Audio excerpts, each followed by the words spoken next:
on this estate, the police can actually walk into the school, open a classroom door and shout, "Hi kids." They all shout "hi" and they come out again. You don't want the children to be frightened of the police, do you? And they go up and talk to them. You know, it's this community police that go around. It's a good thing. The first thing that I would do when I come on duty is check and see overnight or over the past few days if anything has occurred on the estate and what kind of response I need to give to that. Because, for example, if there'd been a criminal damage or a burglary, we'd be looking at seeing how we can follow up on that.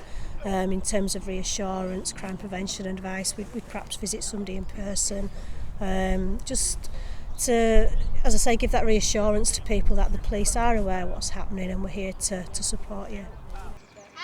And I feel safe, like walking down to school, because I walk to school and I feel safe. And I feel safe because even though I don't live here, I just go out at 8:20 to go and see my friends, but I feel safe because I'm in a nice environment. And I know my friends' parents live near me and they all know me, so I just feel safe and protected.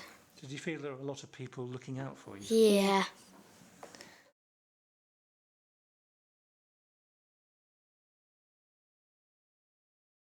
PCSOs are a major point of contact, not just with the coordinators, but they also introduce themselves to the local residents.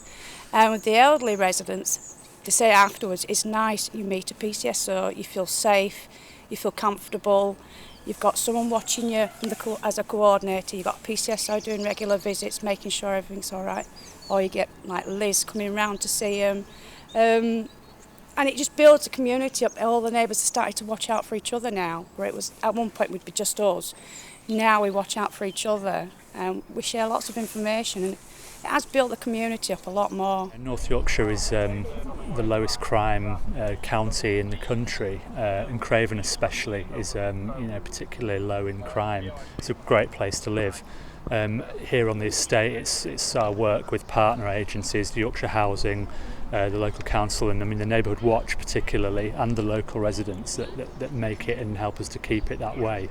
It's that point of contact that you've got and that closeness, and then, you know, with Tracy pops around, doesn't he? Oh yeah, but it's that presence as well, because you've got that presence coming along.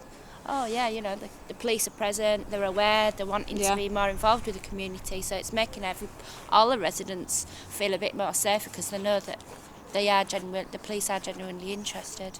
How dependent are you on these kind of partnerships? Well, completely dependent on them, especially in the current financial times. We rely, as these are the eyes and ears for us, are our partners and the local residents.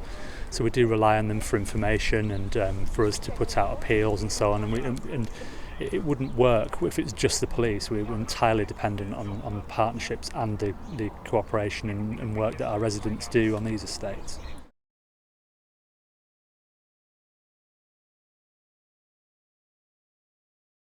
My nana was a neighbourhood watch when it first started years and years ago, and they just thought, oh, she's a nosy neighbour twitching the curtains, you know. But yeah, I mean, people joke about that, but no, I think because of the PCSO position, you know, that is all about community, and that's who you deal with. So, yeah, it's all about joining in the community and the residents of your area and looking after your own area. I haven't had any problems with behaviour or anything from the children on this estate. The school, if you go over to school, the children are very, very well mannered. It's a safe place to play. Everybody looking out for each other is really important for families to be able to know, you know, the children are safe. When I first came, I'd heard there was lots of trouble up here. The police were always up and down here, certain places, certain areas of the estate. I haven't come across that since I've lived up. I've been here in this particular spot now since April. I haven't seen a big police presence up here because marauding round because of XYZ or whatever's going on. I find the police here are very, very approachable.